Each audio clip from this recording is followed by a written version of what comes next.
Hey, what's up guys? July 4th. I've done a lot of fishing over this holiday weekend, and I wanted to take a minute before we get back to the work schedule to give you guys a little fishing report. You can probably still hear the fireworks going on, so hopefully that's not too annoying.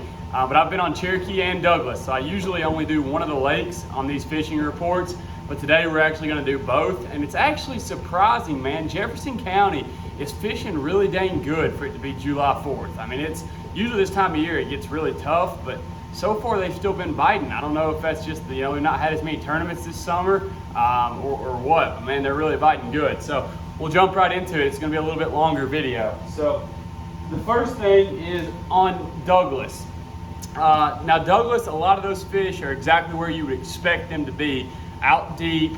You know, there's not a lot of secrets out there, and so the way I target those fish, it may surprise you a little bit on the last one, but for the most part, I'm trying to be finessey. I'm trying to get those fish to bite, when I'm fishing right behind people a lot of times. So, the number one is a staple, and I'm throwing a drop shot here on a 7-foot medium Duckett, and I'm throwing an 8-pound Seaguar. I do think that that 8-pound line helps you get a few extra bites, especially when they're pressured. Like I said, 15-pound Smackdown braid to an 8-pound Seaguar Tatsu leader.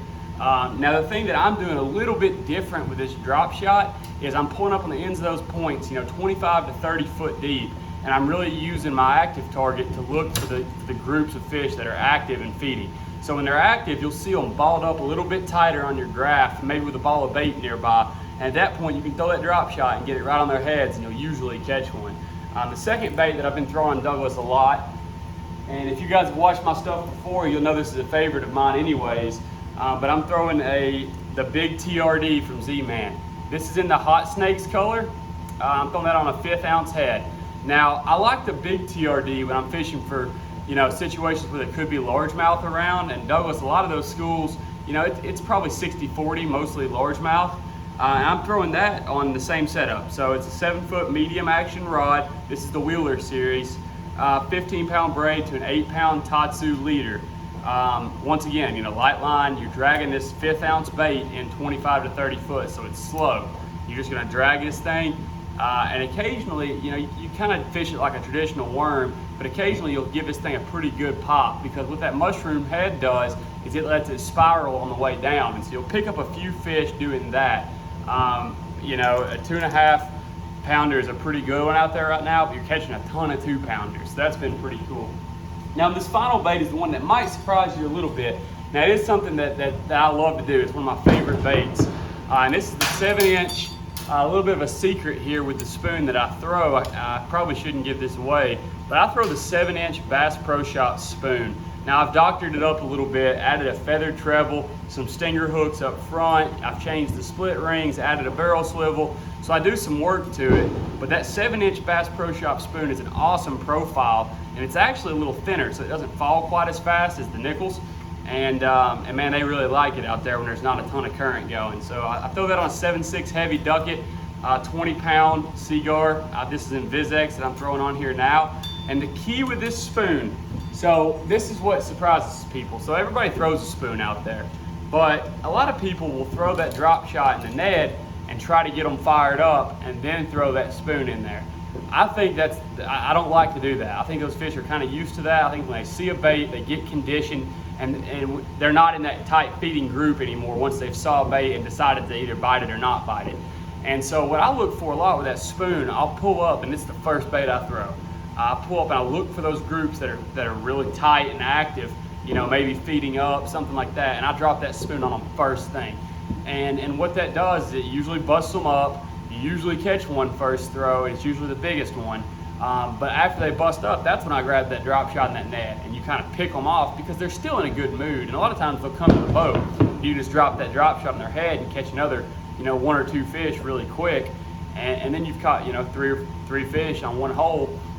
At that point, you leave and you come back in a little bit and you keep catching some. So that's how I like to use that spoon. I like to use it to either fire them up or, just to pick off those aggressive fish as soon as I get there.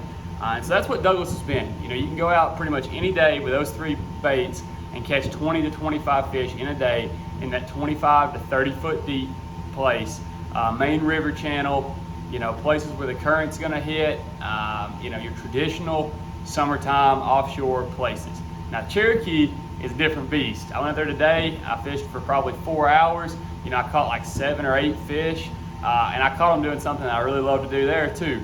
I didn't look offshore a ton. I know the smallmouth are probably out there on the end of the points, but you know, with July 4th and everybody running crazy with boat traffic, I didn't do that. Instead, what I did is I grabbed a ZMan Power Finesse jig. Your favorite jig will work. A 1/2 ounce. I do trim the skirt, just a hair on this. Just, you know, when you trim that skirt, you really want it to where it doesn't, you know, your trailer is not affected by the skirting. So I've trimmed it just to that point. This is a ZMan Crawz. I like that trailer a lot actually, because you can put it on there. It's not gonna rip with that Elastec, and you can flip it all day long. I'm flipping that on a 7.3 heavy, once again 20-pound InvizX. Now the thing that I'm looking for with that jig, essentially I'm looking for the deepest willow bushes there are.